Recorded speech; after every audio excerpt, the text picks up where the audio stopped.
অবৈধভাবে আকৃতি পরিবর্তন করা বাস ট্রাকের কারণে বাড়ছে দুর্ঘটনা। 2 দফা সময় বাড়িয়েও ফিরিয়ে আনা যায়নি সঠিক মাপ, নানা অজুহাত মালিকপক্ষের। দেশে প্রয়োজনীয় বৈমানিক তৈরিতে নেই কোনো এভিয়েশন ইনস্টিটিউট। উচ্চ বেতনে বিদেশি বৈমানিক নিয়োগ করতে গিয়ে বাড়ছে খরচ।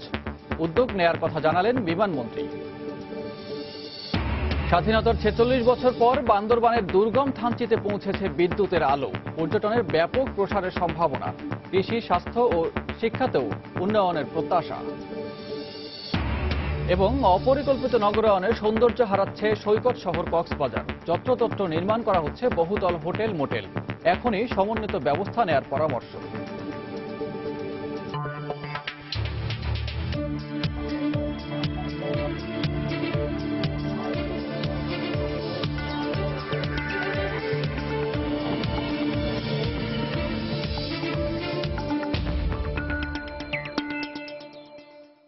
দেখছিলেন শিরোনাম। আমন্ত্রণ জানাচ্ছি দেশ ও দেশের বাইরের অর্থ বাণিজ্যের খবর নিয়ে আমাদের নিয়মিত আয়োজনে এ সময়ের বাণিজ্যে। আর আপনাদের সঙ্গে আছে আমি সানবীর রূপল।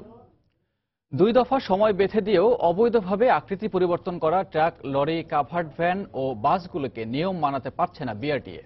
মূল মাপের চেয়ে আকৃতি বাড়ানো এসব যানবাহনে আবারও লাগানো হয় বাড়তি বাম্পার। এতে দুর্ঘটনা বাড়ায়, উদ্বেগ বাড়লেও নানা অজুহাতে যানবাহনের আকৃতি কাঠামো খুলতে নারাজ মালিকরা। তবে বিআরটিএ বলছে সড়কে নিরাপত্তার স্বার্থে আইন মানতেই হবে যানবাহনগুলোকে। তাফসির বাবুর রিপোর্ট। বাংলাদেশে যেসব ট্রাক ও যাত্রীবাহী বাস চলাচল করে সাধারণত সেগুলোর চেসিস আমদানি করা হয় বিদেশ থেকে, পরে দেশে তৈরি করা হয় বডি। আর তা করতে গিয়েই বেশি যাত্রী বা মালামাল বহনের জন্য অবৈধভাবে বাড়ানো হয় যানবাহনের আকার। নিয়ম অনুযায়ী একটি ট্রাকের এই যে ড্রাইভার কেবিন, এই কেবিনের যে প্রস্থ, তার পেছনের যে মূল বডি রয়েছে, এই বডির প্রস্থ একই রকম হওয়ার কথা। তবে বাংলাদেশে যেসব ট্রাক আমরা দেখতে পাই সেসব ট্রাকে এই ড্রাইভার কেবিনের চেয়ে মূল বডির প্রস্থটা অনেক বেশি চওড়া হয়, যার ফলে ঘটে দুর্ঘটনা। এছাড়া এই মূল বডিতে লাগানো এসব অ্যাঙ্গেল পাশাপাশি যখন দুর্ঘটনা ঘটে তখন পার্শ্ববর্তী গাড়িতে অনেকটা বল্লমের মতো গেঁথে যায়, যার ফলে দুর্ঘটনায় ক্ষয়ক্ষতিটা হয় অনেক বেশি ভয়াবহ। যখন এটাকে মডিফিকেশন করবেন তখন ক্যাপাসিটি বাড়বে, তাহলে কি ওভারলোডিং হবে। ওভারলোডিং মানেই তো একটা ঝুঁকি। ঝুঁকিটা ওভারকাম করার জন্য আমাদের মডিফিকেশনটা যেভাবেই হোক একটা নিয়ন্ত্রণ নিয়ে আসতে হবে। ভয়াবহতা বিবেচনায় এসব যানবাহনের বাড়তি অংশ খুলে ফেলার নির্দেশ দিয়ে 2 দফায় সময় বেঁধে দেয় বিআরটিএ। গত 28 ফেব্রুয়ারি সর্বশেষ সময়সীমা পার হলেও সড়ক মহাসড়কে আগের অবস্থাতেই দেখা যায় ট্রাক, লরি, কাভার্ড ভ্যানগুলোকে। অনেকে খোলাই আবার লাগাইছে অ্যাঙ্গেলগুলা, তারপর আমরা আর এই কারণে খোলাই নেই। বাম্পার একবার খোলা হয়েছিল, আবার দিয়ে সবাই লাগাইলো, পরে আবার আমরাও লাগাই লাইছি।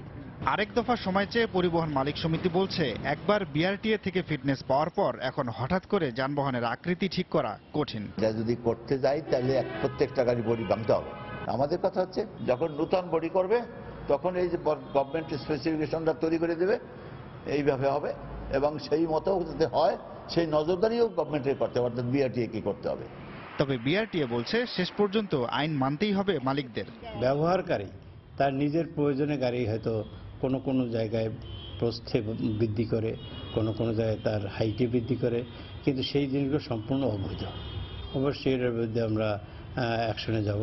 সংস্থাটি বলছে দুর্ঘটনার ঝুঁকি কমাতে আইনের সর্বোচ্চ প্রয়োগই করবেন তারা। বডি বৃদ্ধি করছে তার বিরুদ্ধে। তাফসির বাবু, সময় সংবাদ, ঢাকা। প্রতি বছর বাংলাদেশের আকাশ সীমায় যাত্রী ও ফ্লাইটের সংখ্যা বাড়ছে, অথচ এভিয়েশন বিষয়ক কোনো ইনস্টিটিউট না থাকায় তৈরি হচ্ছে না প্রয়োজনীয় বৈমানিক ও প্রকৌশলী। দেশে 3টি ফ্লাইং একাডেমি প্রাথমিক প্রশিক্ষণ দিলেও নেই উচ্চতর ডিগ্রি কিংবা প্রশিক্ষণের ব্যবস্থা। চাহিদা মেটাতে উচ্চ বেতনে বিদেশি বৈমানিক নিয়োগ করতে হয় এভিয়েশনগুলোকে। এতে বাড়ছে পরিচালন ব্যয়। সংকট নিরসনে একটি পূর্ণাঙ্গ এভিয়েশন বিশ্ববিদ্যালয় প্রতিষ্ঠার উদ্যোগ নেওয়া হচ্ছে বলে জানিয়েছেন বেসামরিক বিমান পরিবহন ও পর্যটন মন্ত্রী। বিস্তারিত জানাচ্ছেন হাজেরা শিউরি। দেশের অর্থনৈতিক অগ্রগতির সাথে বাড়ছে আকাশপথে যাত্রী। প্রতি বছর 55 লাখ যাত্রী বাংলাদেশ থেকে আকাশপথে বিদেশ ভ্রমণ করে, অথচ 16 কোটি মানুষের এই দেশে বর্তমানে কর্মরত বৈমানিক আছেন মাত্র 300 থেকে 350। হাতে গোনা 3টি ফ্লাইং একাডেমি বৈমানিকের প্রাথমিক প্রশিক্ষণ দিলেও তা অনেক ব্যয়বহুল, তাই প্রশিক্ষণার্থীর সংখ্যাও খুব কম। এছাড়া সেগুলোতে পুরনো মডেলের উড়োজাহাজের ট্রেনিং দেওয়ায় উচ্চতর প্রশিক্ষণের জন্য যেতে হয় বিদেশে। পাইলট আমাদের বাইরে থেকে আনতে হয়, ইঞ্জিনিয়ার আমাদের বাইরে থেকে নিতে হয়, যার ন্যাচারালি আমাদের কস্ট অফ অপারেশন বেড়ে যায়। অন্যান্য এয়ারলাইনের সাথে তখন আমরা প্রতিযোগিতায় পারি না। ওদের পিছনে আমাদের খরচটাও অনেক বেশি হয়, যে খরচটা কিন্তু আলটিমেটলি আমরা বাধ্য হচ্ছি প্যাসেঞ্জারদের উপর থেকে নিয়ে আসতে। তবে শাহজালাল আন্তর্জাতিক বিমানবন্দরের কাছেই একটি পূর্ণাঙ্গ এভিয়েশন বিশ্ববিদ্যালয় করার প্রক্রিয়া চলছে বলে জানান বিমান পরিবহন মন্ত্রী। পাইলট স্কুলগুলোকে হেল্প করছি, অন্যদিকে আমরা এভিয়েশন ইউনিভার্সিটি করতে চলেছি। মাননীয় প্রধানমন্ত্রীর অনুমোদন হয়ে গেছে, পাইলট ইউনিভার্সিটির নিয়ম আছে সেই নিয়ম অনুসরণ করবো আমরা। এই বিশ্ববিদ্যালয় প্রতিষ্ঠা না হওয়া পর্যন্ত বিভিন্ন বিশ্ববিদ্যালয়ে এভিয়েশন বিষয় চালু ও বৈমানিকের সংখ্যা বাড়াতে প্রশিক্ষণ বিমানের জ্বালানি তেলের দাম কমানোর দাবি প্রশিক্ষণ একাডেমিগুলোর। ছাত্রকে ট্রেনিং করানোর জন্য বা সব খরচ মিলে প্রায় 30-32 লাখ টাকা লাগছে। এর মূল কিন্তু 30-40% কস্ট চলে যাচ্ছে তেলের জন্য। এই তেলের কস্ট যদি আমরা কমাতে পারতাম তাহলে কিন্তু আলটিমেটলি অনেক আমরা সাশ্রয় হতে পারতো। সিমুলেটরটা একটা খুব বড় ব্যবসা। আমরা যদি বাংলাদেশে একটা সিমুলেটরও স্থাপন করতে পারতাম, বিভিন্ন স্পেসিফিকেশন সিমুলেটর আছে, সেক্ষেত্রে আমরা শুধু আমাদের যে ক্যাপ্টেন তৈরি করবো তা না, আমরা বিদেশি ক্যাপ্টেনও ঢাকায় এনে প্রশিক্ষণ দিতে পারতাম।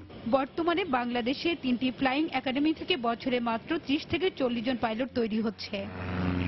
হাজরা শিউলি, সময় সংবাদ, ঢাকা। স্বাধীনতার দীর্ঘ 46 বছর পর বান্দরবানের দুর্গম থানচি উপজেলায় পৌঁছেছে বিদ্যুতের আলো। সুবিধাবঞ্চিত মানুষের সুবিধার্থে 20 কোটি টাকা ব্যয়ে বাস্তবায়ন করা হচ্ছে থানচি বিদ্যুতায়ন প্রকল্প। খুলে যাচ্ছে পর্যটন স্পটগুলোর সম্ভাবনার দুয়ার। আমূল পরিবর্তন আসবে কৃষি, স্বাস্থ্য ও শিক্ষা সহ বিভিন্ন ক্ষেত্রে। নূর জামাল আতিকের ক্যামেরায় থানচি থেকে ঘুরে এসে শফিকুল আলমের প্রতিবেদন। থং ল্যাং খুমি বান্দরবান পার্বত্য জেলার থানচি উপজেলার বাসিন্দা। দীর্ঘ 4.5 দশক পর বিদ্যুৎ পাল্টে দিয়েছে তার জীবনধারা, পাল্টে দিয়েছে ব্যবসা। জেনারেটরের মাধ্যমে আগে দিনে 3 থেকে 4 ঘন্টা ব্যবসা হতো তার। এখন বিদ্যুৎ আসায় রাত দিন 24 ঘন্টা ফটোকপি মেশিন আর কম্পিউটার চালিয়ে ব্যবসা করছেন তিনি। কাস্টমারদেরকে আমরা খুব সহজে সারিয়ে দিতে পারছি এবং এদেরও কাজের সুযোগ সুবিধা বাড়ছে এবং আমাদেরও কাজের জন্য আর কষ্ট করতে হচ্ছে না। বিদ্যুতের কারণে আমূল পরিবর্তন আসতে শুরু করেছে শিক্ষা, স্বাস্থ্য সহ এখানকার মানুষের আর্থসামাজিক অবস্থা। কারেন্ট আসার পর আমরা টিভি দেখতে পারি, পড়াশোনা করতে পারি। লাইটের আলোতে রাত্রেবেলা আর সমস্যা হয় না, দোকানপাটও বিক্রি করা যায়। আগে তো লাইট আলো না থাকায় কিন্তু সন্ধ্যার পর দোকানগুলো বন্ধ হয়ে যায়। স্বাধীনতার 46 বছর পর বিদ্যুতের আওতা আসার ফলে থানচি উপজেলার বহু এটা অকল্পনীয় একটা পরিবর্তন আসছে। আলো অন্ধকার কাটে, তাই এখানকার পিছিয়ে পড়া জনগোষ্ঠীকে বিদ্যুতের আলোয় আলোকিত করতে সরকার এখানে স্থাপন করেছে বিদ্যুতের সাবস্টেশন। বান্দরবানের ওয়াই জংশন ও থানচির বলিপাড়ায় স্থাপন করা হয়েছে 2টি বিদ্যুতের সাবস্টেশন। এখান থেকে দীর্ঘ 62 কিলোমিটার সঞ্চালন লাইনের মাধ্যমে বিদ্যুৎ পৌঁছে গেছে দুর্গম পাহাড়ের প্রতিটি ঘরে ঘরে। এই প্রকল্পের মাধ্যমে আমরা 17টি ট্রান্সফরমার বসেছি, বিতরণ ট্রান্সফরমার, যার মাধ্যমে প্রত্যেক গ্রাহকের বাড়িতে আমরা বিদ্যুৎ সুবিধা দিতে পারবো। 2 বছর বা 3 বছর আগেও চিন্তা করে নাই যে এখানে তারা বিদ্যুৎ বাতি জ্বালাতে পারবে, পাখা ঘুরবে তাদের ঘরে, সারা দেশের মানুষকে বিদ্যুৎ সুবিধা দিবে। এই সিদ্ধান্তের ফলে আজকে এই দুর্গম উপজেলায় আপনারা এসেছেন এবং বিদ্যুতের উপকেন্দ্র দেখতে পাচ্ছেন। সুবিধাবঞ্চিত পাহাড়ি এলাকার উন্নয়নের অংশ হিসেবে বিদ্যুৎ উন্নয়ন বোর্ড নির্মাণ করেছে থানচি বিদ্যুতায়ন প্রকল্প। এর ফলে দুর্গম প্রত্যন্ত এলাকার 30,000 মানুষের জীবন আলোকিত হতে শুরু করেছে বিদ্যুতের আলোয়। শফিকুল আলম, সময় সংবাদ, বান্দরবান। অপরিকল্পিত নগরায়নে সৌন্দর্য হারাতে বসেছে বিশ্বের অন্যতম দীর্ঘ সমুদ্র সৈকতের শহর কক্সবাজার। কোনো কিছুর তোয়াক্কা না করেই যত্রতত্র নির্মাণ করা হচ্ছে বহুতল হোটেল, মোটেল, স্টুডিও, অ্যাপার্টমেন্ট সহ নানা স্থাপনা। নগরবিদরা বলছেন দেশের সবচেয়ে আকর্ষণীয় সৈকতের শহরটি পরিকল্পিতভাবে সাজানো অত্যন্ত জরুরি। সুজাউদ্দিন রুবেলের তথ্য ও মোহাম্মদ ফরাজের ছবি নিয়ে ডেস্ক রিপোর্ট। বিশ্বের দীর্ঘতম সমুদ্র সৈকতের শহর কক্সবাজারে প্রতিনিয়তই আসছে পর্যটক। ছুটির দিন ছাড়াও বিভিন্ন দিবস ও উৎসবে লাখো পর্যটকের ঢল নামে ছোট্ট এই শহরে। লাখো পর্যটকের আবাসন চাহিদার কারণেই সাগর তীরে এরই মধ্যে তৈরি হয়েছে 4 শতাধিক hotel, motel, guest house, cottage ও রিসোর্ট। এখন তা কক্সবাজার শহর ছাড়িয়ে মেরিন ড্রাইভ সড়ক ধরে ইনানি পর্যন্ত পৌঁছেছে। আর যত্রতত্র নির্মাণ যজ্ঞের কারণে দিন দিন পর্যটন শহরের সৌন্দর্য হারাচ্ছে বলে মনে করছেন পর্যটকরা। প্রকৃতির সৌন্দর্য, অত সবুজ বনায়ন, এগুলো দেখার জন্য, বাস্তব রূপটা দেখার জন্য আসে মানুষ। কিন্তু এসে যদি হোটেল দেখে তাহলে মানুষ আসবে কিভাবে? প্রাকৃতিক পরিবেশগুলা, সৌন্দর্যগুলা, এগুলো তেমন নেই। এখন এরা সম্পূর্ণ ব্যবসা ভিত্তিক বা বাণিজ্যিক ভিত্তিকই মনে হচ্ছে আমার কাছে। এখন যেটা দেখা যাচ্ছে যে এটা কংক্রিটের একটা বস্তিতে গেলে যেরকম দেখা যায় যে শুধু ঘর আর ঘর, এখানে শুধু হোটেল। আমার মনে হয় প্ল্যানিং এর কিছু অভাব আছে, এই অভাবের কারণে জিনিসগুলা এলোমেলো হয়ে আছে। দেশের সবচেয়ে আকর্ষণীয় সৈকতের শহরকে পরিকল্পিতভাবে সাজানো অত্যন্ত জরুরি বলে জানালেন নগর পরিকল্পনাবিদ। মানুষ যখন একটা শহরে ঢুকবে, সেই শহরের প্রধান রাস্তার পরে বিচটা যেন সরাসরি দেখতে পারে, এটাই করা উচিত। অবশ্য কক্সবাজার উন্নয়ন কর্তৃপক্ষ বলছে মাস্টার প্ল্যান অনুযায়ী পর্যটক নগরী কক্সবাজারকে ঢেলে সাজানো হবে। এটার জন্য আমরা আরো উচ্চপদস্থ যে আমাদের মন্ত্রণালয় আছে, মন্ত্রণালয়ে আমরা যোগাযোগ করবো এগুলো কি করা যায়। যদি নির্ধারিত যেগুলো সরাইতে হলে সোজা হিসাব সরাইতে হবে। কক্সবাজারকে পরিকল্পিত শহর করতে কক্সবাজার উন্নয়ন কর্তৃপক্ষ গঠন করা হলেও জনবলের অভাবে এখনো পরিপূর্ণভাবে কাজ শুরু করতে পারেনি। সময় সংবাদ, কক্সবাজার। স্থানীয় পর্যায়ে চিকিৎসা দিতে না পারার কারণে দেশের প্রত্যন্ত অঞ্চল থেকে রাজধানীতে ছোটেন হৃদরোগীরা। রোগীদের প্রাথমিক চিকিৎসা, পরীক্ষা নিরীক্ষা, অপারেশন থেকে শুরু করে সবকিছুর জন্য ভরসা হয়ে ওঠে জাতীয় হৃদরোগ ইনস্টিটিউট। কিন্তু প্রয়োজনের তুলনায় সিটের স্বল্পতা, লোকবলের অভাব আর স্থানীয় পর্যায়ে চিকিৎসার অব্যবস্থাপনার কারণে হিমশিম খেতে হচ্ছে দেশের একমাত্র বিশেষায়িত হাসপাতালটিকে। সেলিয়া সুলতানার রিপোর্ট।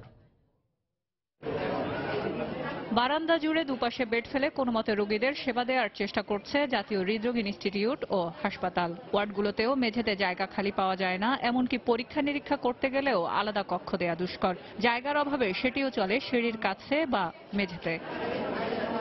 হাসপাতালটিতে শিশুদের জন্য আলাদা ওয়ার্ড নেই। নারীদের ওয়ার্ডে 45টি বেডের বিপরীতে আছে প্রায় 200 জন রোগী। পুরুষদের ওয়ার্ডেও রোগীর সংখ্যা সিটের তুলনায় 2-3 গুণ বেশি। সব মিলে 414 সিটের হাসপাতালে প্রতিদিন ভর্তি থাকেন গড়ে 1000 রোগী। কিন্তু রোগী বাড়লেও বাড়েনি হাসপাতালের লোকবল, যন্ত্রপাতি, ঔষধ আর খাবার দাবার সহ সার্বিক সুযোগ সুবিধা। তাই রোগীদের অভিযোগও প্রচুর। বেডের সংখ্যা কম, জায়গা কম। বাংলাদেশের সবচেয়ে বড় হাসপাতাল এটা, কিন্তু এখানে ঠিকমতো চিকিৎসা হয় না। কালকে সন্ধ্যায় এখানে ভর্তি হয়েছি, বেড নাই, কোনো ব্যবস্থা নেই।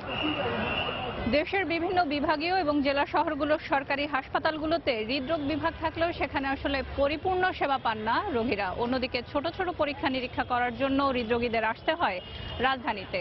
কর্তৃপক্ষ বলছে যন্ত্রপাতি থাকা সত্ত্বেও শুধুমাত্র লোকবলের অভাবে এসব যন্ত্রপাতি থেকে যাচ্ছে অকেজো। এজন্য রোগীদের যেমন পড়তে হচ্ছে ভোগান্তিতে, অন্যদিকে সক্ষমতা না থাকা সত্ত্বেও এই ইনস্টিটিউটকে নিতে হচ্ছে রোগীদের বাড়তি চাপ। সিরাজগঞ্জ থেকে শুধু এই এনজিওগ্রাফ করার জন্য আমার এনজিওগ্রাফ করার জন্য আমি এখানে নিয়ে আসছি। এখানে আসছিল আমার ইকো করানোর জন্য। পোলা ডাক্তার বলছে যে হার্টের সমস্যা হয়েছে, ঢাকা নিয়ে যায়, আসলে পরীক্ষা দেয়, ওষুধ দেয়, চলে যায়, ব্যথা কমে যায়। এরকম করতে করতে 3 বছর ধরে আমি এই হাসপাতালে আসা যাওয়া করতেছি। রোগীর সংখ্যা বাড়ানোর একটাই কারণ যে আমরা কিন্তু নো বলতে পারি না কোনো পেশেন্টকে, কিন্তু অন্য যে কোনো হসপিটালে ঢাকা শহরে যাবে দেখেন তারা বলে দিবে যে বেড খালি নাই বলে একটা সিল মেরে আমাদের কাছে পাঠিয়ে দিবে। আমাদের যেটা করতে হবে, ঢাকার বাইরে যে হসপিটালগুলো টেকনিক্যালি তাদের আরো সাউন্ড করতে হবে, আরো ট্রেনিং দিয়ে এবং ম্যান পাওয়ারগুলোকে ওখানেও পর্যাপ্ত ম্যান পাওয়ার বাড়াতে হবে। এদিকে চিকিৎসা বিশেষজ্ঞরা বলছেন বিশেষায়িত হাসপাতালগুলোর ব্যবস্থাপনায় পরিবর্তন আনা উচিত। সরকারি হাসপাতালে অনেক চার্জ দেয়, ফি নেয়, কিন্তু এই ফি তো চলে যাচ্ছে রেভিনিউতে। হাসপাতালের তো এটা খরচ করার ক্ষমতা নেই। তাহলে সরকার হেলথ সেক্টর থেকে রেভিনিউ কালেক্ট করছে, হয়তো সে বাজেট দিচ্ছে, কিন্তু ইমিডিয়েট যে খরচটা আমরা যদি করতে পারতাম তাহলে অনেকগুলো জিনিস কিন্তু এখানে হতো। বিশেষজ্ঞরা বলেন স্থানীয় পর্যায়ে প্রাথমিক চিকিৎসা নিশ্চিত করা গেলে হৃদরোগীদের মৃত্যুর আশঙ্কা 25% কমে আসে। সেলিয়া সুলতানা, সময় সংবাদ, ঢাকা। আজ ঐতিহাসিক 2রা মার্চ। 71-এর এই দিনেই পূর্ব পাকিস্তানের ভূখণ্ডে উত্তোলন করা হয় স্বাধীন বাংলাদেশের প্রথম পতাকা। বাঙালিরা নিজেদের অধিকার আর অস্তিত্বকে পতাকা উত্তোলনের মাধ্যমে তুলে ধরেছিলেন বিশ্বের সামনে। সেদিন পাকিস্তানি শাসক গোষ্ঠীর শোষণ আর নিপীড়নের বিরুদ্ধে ফুঁসে উঠেছিল আমজনতা। মুক্তি ক্যামেরা বলছেন যে স্বপ্ন নিয়ে বাংলার বুকে পতাকা উড়িয়েছিলেন তারা, তার বাস্তবায়নে আরো অনেক পথ অতিক্রম করতে হবে। রিপোর্ট তোহা খান তামিমের। পুরান ঢাকার আব্দুল মান্নান গত 35 বছর ধরে এভাবেই লাল সবুজের মিশেলে তৈরি করে চলেছেন জাতীয় পতাকা। উৎসবের দিনগুলোতে পতাকা উড়তে দেখলে গর্বে বুকটা ভরে ওঠে তার। পতাকা সেলাইয়ে কখনো লাভ ক্ষতির হিসেব করেননি তিনি। তার কাছে এ শুধু এক টুকরো কাপড় নয়, সবুজে মোড়ানো প্রিয় বাংলাদেশ। ডিসেম্বরটা যখন আসে তখন রাতের বেলা যেমন ঘুম মারিয়াও আমরা কাজ করি, মনের একটা আনন্দ হলে সবচেয়ে বড় আর কি, দেশের জন্য আমরা এটি করতেছি বা আমরা করার পরে দেখা যায় হয়তো হাজার হাজার লোকে মন্দিরে টানাইতেছে, তখন মনের মধ্যে খুব আনন্দ লাগে। আব্দুল মান্নানের সেলাই করা আজকের এই পতাকার পেছনে রয়েছে অনেক রক্ত আর ত্যাগের ইতিহাস। 1970 সালের 7ই জুন ঢাকা বিশ্ববিদ্যালয়ের তৎকালীন ইকবাল হলে জড়ো হন ছাত্র নেতারা। সিদ্ধান্ত নিলেন সবুজ জমিনের ওপর লাল সূর্যের মাঝে বাংলার মানচিত্র খচিত পতাকা তৈরির। কেউ আনলো কাপড়, কেউ করলো নকশা। এভাবেই তৈরি হলো বাংলার স্বাধিকারের নিদর্শন। পতাকাটার মধ্যখানে যে রংটা, এইটা অঙ্কন করার জন্য শিবনারায়ণ দাস ওকে দিয়ে ওটার অঙ্কন করা হয়। আর এই কাপড় জোগাড় করা, রাত্রেবেলা এগুলি জোগাড় করানোর কামরুল আলম খান খসরু সহ তার সাথে আরো অনেকে ছিল। পরে 1971 সালের 2রা মার্চ তৎকালীন ছাত্র নেতাদের ডাকে ঢাকা বিশ্ববিদ্যালয়ের কলাভবনের বটতলায় জড়ো হয় লক্ষ জনতা। আর সেখানেই প্রথমবারের মতো উত্তোলিত হয় লাল সবুজ পতাকা। তবে বিশ্লেষকরা বলছেন এখনো অর্জিত হয়নি স্বতন্ত্র পতাকার লক্ষ্য। বাংলাদেশ যে চেতনা আদর্শের উপরে ভিত্তি করে সৃষ্টি হয়েছিল, সেই চেতনা আদর্শকে অনেক সময় দেখা গেছে খামচে ধরা হয়েছে, পতাকার মান পরিপূর্ণভাবে রক্ষা করা হয়েছে, এমনটা বলবার সপক্ষে কোনো যুক্তি আমাদের নেই। মুক্তি সংগ্রামীদের মতে আগামী প্রজন্মকে গড়ে তুলতে হবে নৈতিকতা, দেশের প্রতি ভালোবাসা আর অসাম্প্রদায়িক চেতনার ভিত্তিতে। আর তাহলেই তারা গড়ে তুলতে পারবে মুক্তি সংগ্রামীদের স্বপ্নের বাংলাদেশ। এভাবে দেশের প্রতিটি শিক্ষা প্রতিষ্ঠানে প্রতিদিন জাতীয় সঙ্গীত আর জাতীয় পতাকার প্রতি সম্মান জানিয়ে দেশের ভালোবাসায় শিখতে হয় এই শিক্ষার্থীরা। তবে যে ত্যাগ আর তিতিক্ষার পর লাল সবুজের এই পতাকা বাঙালির হয়েছে, তা অক্ষুণ্ণ রাখতে প্রত্যয়ী আগামীর বাংলাদেশ করার কারিগররা। তোহাকান তামিম, সময় সংবাদ, ঢাকা। দর্শক, 2রা মার্চ উপলক্ষে ঢাকা বিশ্ববিদ্যালয়ের বটতলায় এক অনুষ্ঠানের আয়োজন করা হয়েছে। সেখানে আছেন সহকর্মী রাশেদ বাপ্পি। আমরা সরাসরি চলে যাচ্ছি তার কাছে। রাশেদ। রূপল, আপনি জানেন ইতিহাস সচেতনতাই হচ্ছে যেকোনো দেশ এবং জাতির ভবিষ্যতের পাথেয়, ভবিষ্যতে চলার সঙ্গী, যেটি ইতিহাস থেকে কিন্তু মানুষ তার প্রেরণা নেয়।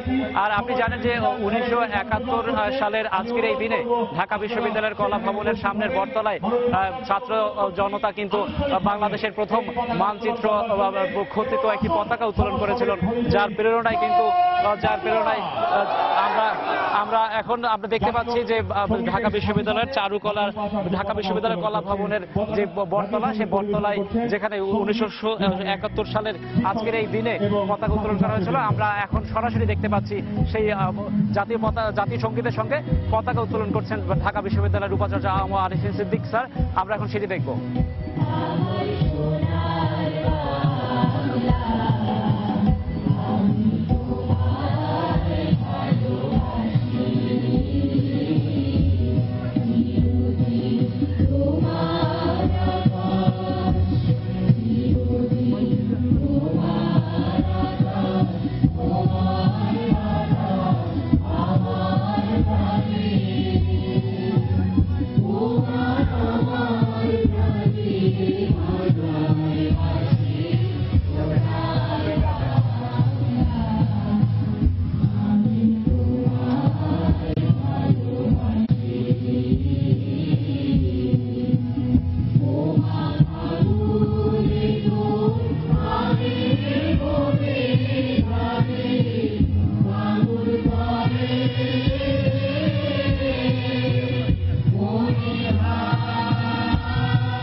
রূপল আপনি জানেন যে এই কিছুক্ষণ আমরা দেখলেন যে জাতীয় সঙ্গীত পরিবেশনের মাধ্যমে জাতীয় পতাকা উত্তোলন করা হলো।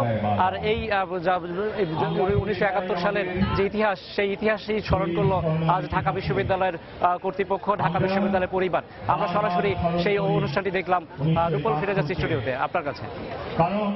2রা মার্চ পতাকা উত্তোলন দিবস উপলক্ষে ঢাকা বিশ্ববিদ্যালয়ের বটতলায় একটি অনুষ্ঠানের আয়োজন করা হয়েছে এবং জাতীয় সঙ্গীতের মাধ্যমে একটু আগেই পতাকা উত্তোলন করেছেন ডক্টর মশা আরিফিন সিদ্দিকী।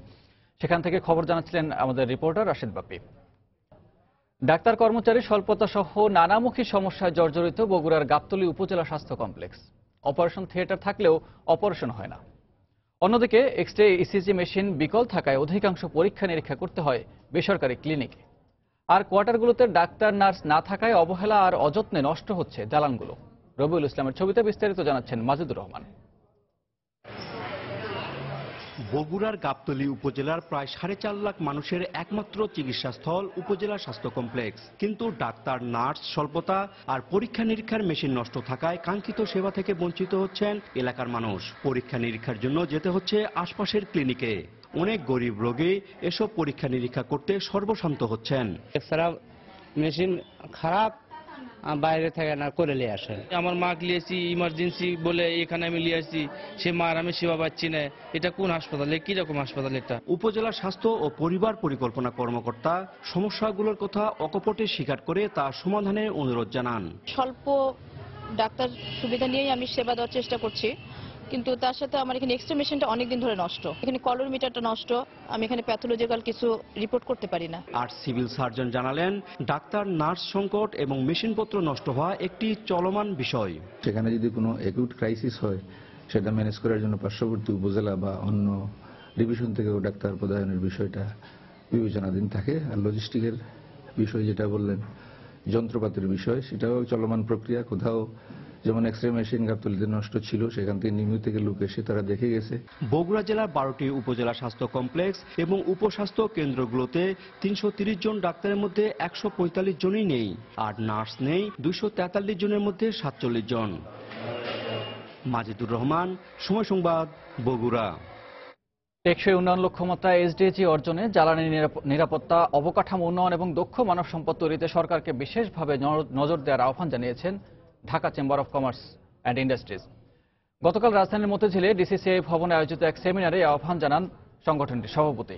এ সময় সাবেক তত্ত্বাবধায়ক সরকারের উপদেষ্টা ডক্টর হোসেন জিল্লুর রহমান পরিবহন খাতে সুশাসন প্রতিষ্ঠার উপর জোর দেন। সেমিনারে এসডিজি বাস্তবায়নে বেসরকারি খাতকে সাথে নিয়ে কাজ করার কথা জানান প্রধানমন্ত্রীর কার্যালয়ের এসডিজির বিষয়ক প্রধান সমন্বয়কারী Abul Kalam Azad.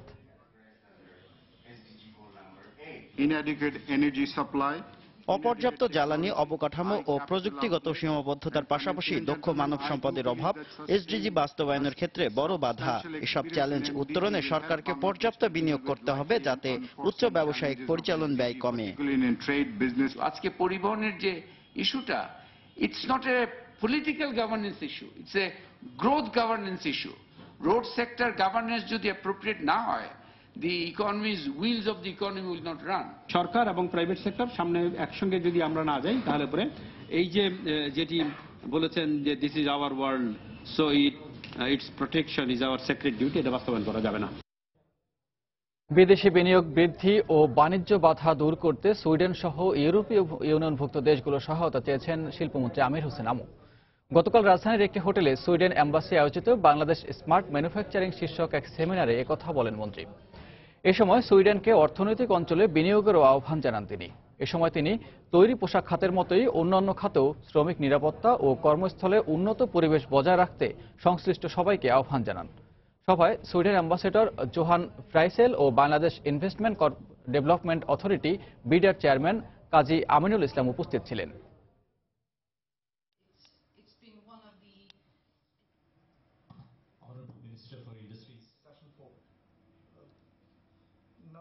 We see Sweden as an important and partner in our engagement of the economy. আমরা দেখেছি সুইডেন এবং ইউরোপীয় ইউনিয়ন আমাদের অর্থনৈতিক উন্নয়নে সবসময় পাশে থাকে। আমি সুইডেনকে আহ্বান করব আমাদের অর্থনৈতিক অঞ্চলে বিনিয়োগ করতে। দেশি প্রতিষ্ঠানদের বলবো, বিদেশি বিনিয়োগকারীদের আকৃষ্ট করতে আপনাদের প্রতিষ্ঠানের কর্মপরিবেশ ও শ্রমিক নিরাপত্তার বিষয়টি সর্বোচ্চ গুরুত্ব দিবেন। this will be a great opportunity. Nilphamari, Bagerhat, Panchagarh ও টাঙ্গাইল জেলার 4টি সৌর বিদ্যুৎ কেন্দ্র স্থাপন সহ 9,956 কোটি টাকার 11টি প্রকল্প প্রস্তাব অনুমোদন দিয়েছে সরকারি ক্রয় সংক্রান্ত মন্ত্রিসভা কমিটি। গতকাল সচিবালয়ে অর্থমন্ত্রী আবুল মাল আব্দুল মুহিতের সভাপতিত্বে এই সভা অনুষ্ঠিত হয়। এর মধ্যে নীলফামারী ও লালমনিরহাটে 100 মেগাওয়াট, বাগেরহাটে 100 মেগাওয়াট, টাঙ্গাইলে 50 মেগাওয়াট ও পঞ্চগড় জেলায় 8 মেগাওয়াটের বিদ্যুৎ কেন্দ্র স্থাপিত হবে। বাংলাদেশি ও চীনা বিভিন্ন প্রতিষ্ঠান প্রকল্পগুলোর যৌথ উদ্যোগে বাস্তবায়ন করবে। এর আগে অর্থনীতি বিষয়ক সংক্রান্ত মন্ত্রিসভা কমিটি শাহজালাল আন্তর্জাতিক বিমানবন্দরে রাডার স্থাপন প্রকল্পটি পিপিপির পরিবর্তে সরকারি অর্থে বাস্তবায়নের নীতিগত অনুমোদন দেয়। এছাড়া বাগেরহাটে বিপিসির একটি 3 স্টার মানের হোটেল নির্মাণ সহ মোট 3টি প্রস্তাব অনুমোদিত হয়। বগুড়ায় শুরু হয়েছে মাসব্যাপী আন্তর্জাতিক বাণিজ্য মেলা। গতকাল শহীদ চান্দু স্টেডিয়াম সংলগ্ন একটি মাঠে এই মেলার উদ্বোধন করেন জেলা প্রশাসক মোহাম্মদ আশরাফ উদ্দিন। পরে আলোচনা সভায় আয়োজন করা হয়। মেলার 4টি প্যাভিলিয়নে 78টি স্টল স্থান পেয়েছে। এছাড়া শিশুদের বিনোদনের জন্য মেলায় থাকছে বিভিন্ন রাইড ও সার্কাস।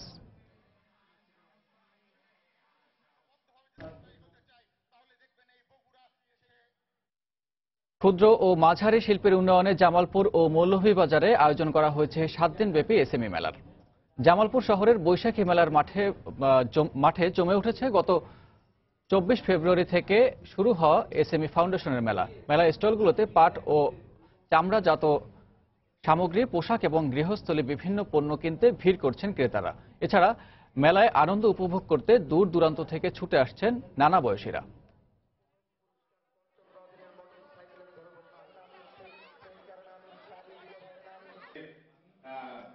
মৌলভীবাজারের সরকারি উচ্চ বিদ্যালয় মাঠে আগামী 3 থেকে 9 মার্চ পর্যন্ত সপ্তাহব্যাপী এসএমই মেলার আয়োজন করেছে জেলা প্রশাসন। গতকাল দুপুরে জেলা প্রশাসকের কার্যালয়ে এক সংবাদ সম্মেলনে এ তথ্য জানানো হয়। মেলায় বিভিন্ন ব্যবসা প্রতিষ্ঠানকে 58টি স্টল বরাদ্দ দেওয়া হয়েছে। এবার আন্তর্জাতিক প্রসঙ্গ। গত অক্টোবরে ইরাকের যৌথ বাহিনী উত্তরাঞ্চলীয় শহর মসুল পুনর্দখল অভিযানের অংশ হিসেবে পূর্বাঞ্চল থেকে আইএস জঙ্গিদের হটিয়ে দিয়েছে। তবে দীর্ঘদিন আইএসের হাতে অবরুদ্ধ থাকা শহরটি বাসিন্দাদের ব্যবসা বাণিজ্য সহ স্বাভাবিক জীবন ও জীবিকায় এখন প্রায় ভঙ্গুর অবস্থা।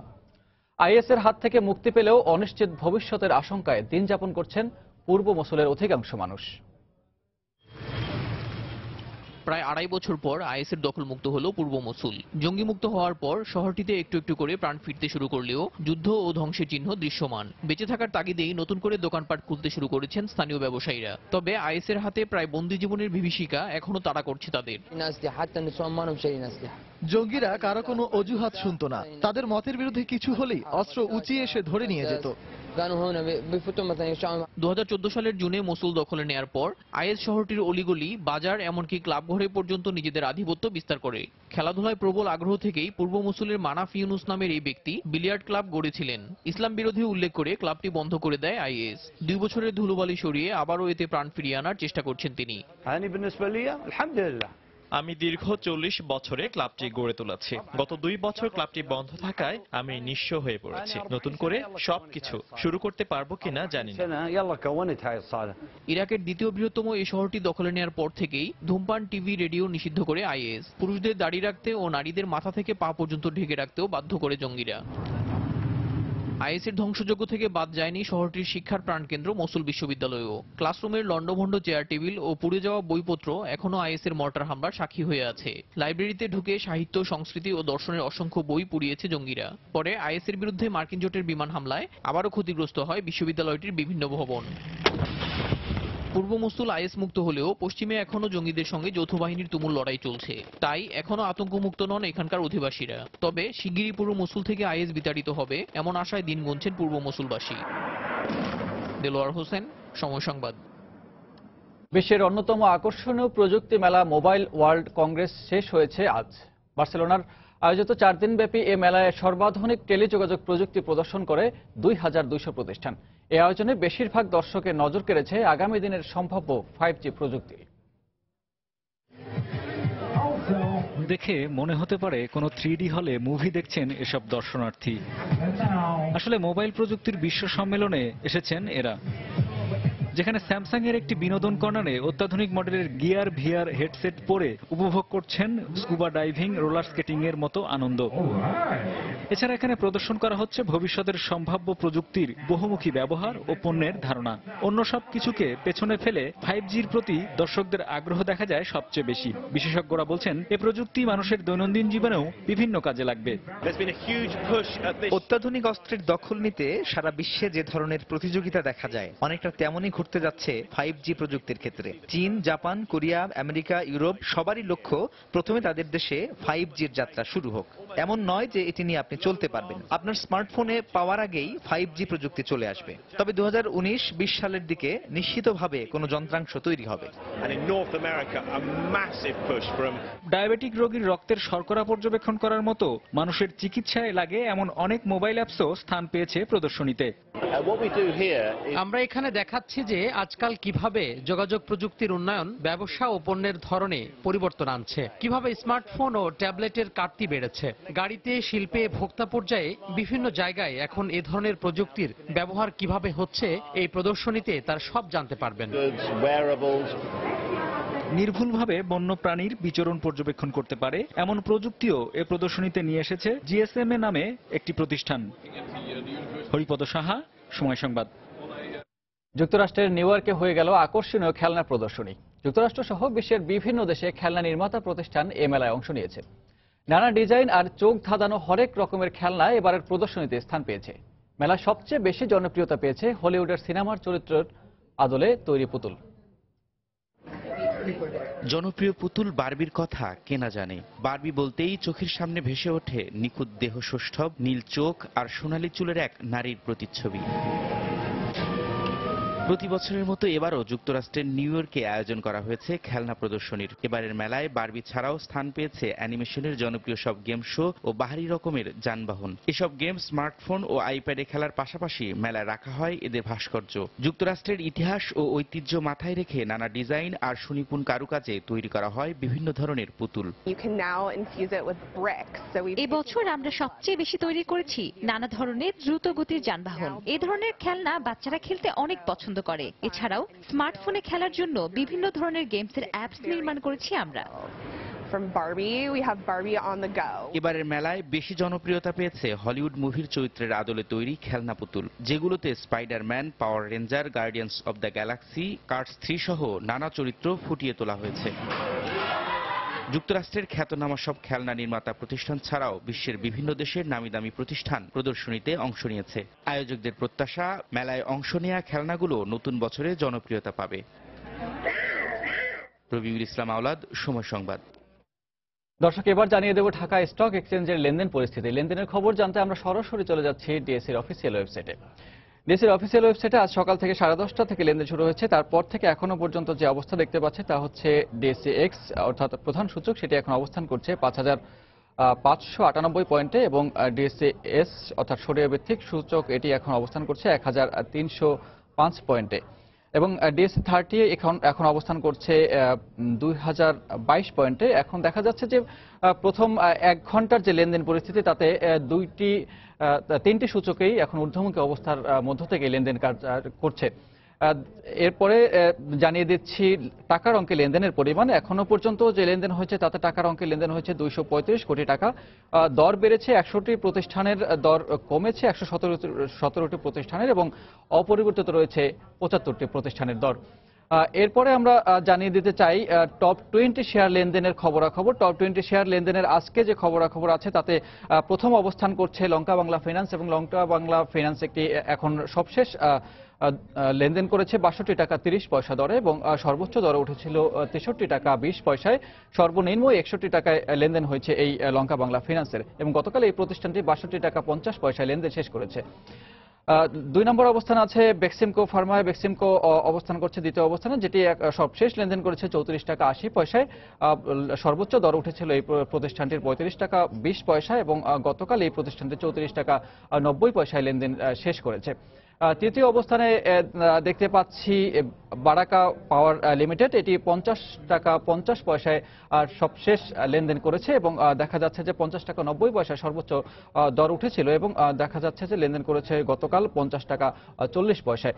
এরপরে চতুর্থ অবস্থানে আছে কেয়া কসমেটিক্স লিমিটেড, সবশেষ লেনদেন করেছে 16 টাকা 20 পয়সায় এবং দেখা যাচ্ছে যে সর্বোচ্চ দরে লেনদেন করেছে 16 টাকা 30 পয়সা এবং সর্বনিম্ন দর নেমে গিয়েছিল এই প্রতিষ্ঠানটির লেনদেনের ক্ষেত্রে 15 টাকা 90 পয়সায় দেখা যাচ্ছে। তারপর পঞ্চম অবস্থানে ইসলামী ব্যাংক লিমিটেড এটি পঞ্চম অবস্থানের প্রতিষ্ঠান, যেটি এখন সবশেষ লেনদেন করেছে 44 টাকা 10 পয়সায় দেখতে পাচ্ছে এবং সর্বোচ্চ লেনদেন করেছিল 45 টাকা 10 পয়সা দরে এবং গতকাল এই প্রতিষ্ঠানটি 44 টাকা 80 পয়সায় তাদের লেনদেন শেষ করেছে।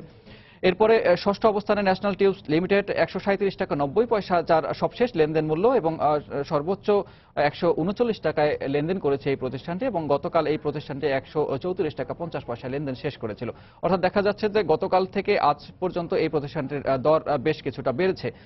এরপরে দেখতে পাচ্ছি প্যাসিফিক ডেনিমস লিমিটেড, এটি এখনো এই প্রতিষ্ঠানটি অবস্থান করছে সপ্তম অবস্থানে, যার সবশেষ লেনদেন মূল্য 28 টাকা এবং সর্বোচ্চ দর উঠেছিল 28 টাকা 30 পয়সা এবং গতকাল 27 টাকা 70 পয়সায় লেনদেন শেষ করেছিল।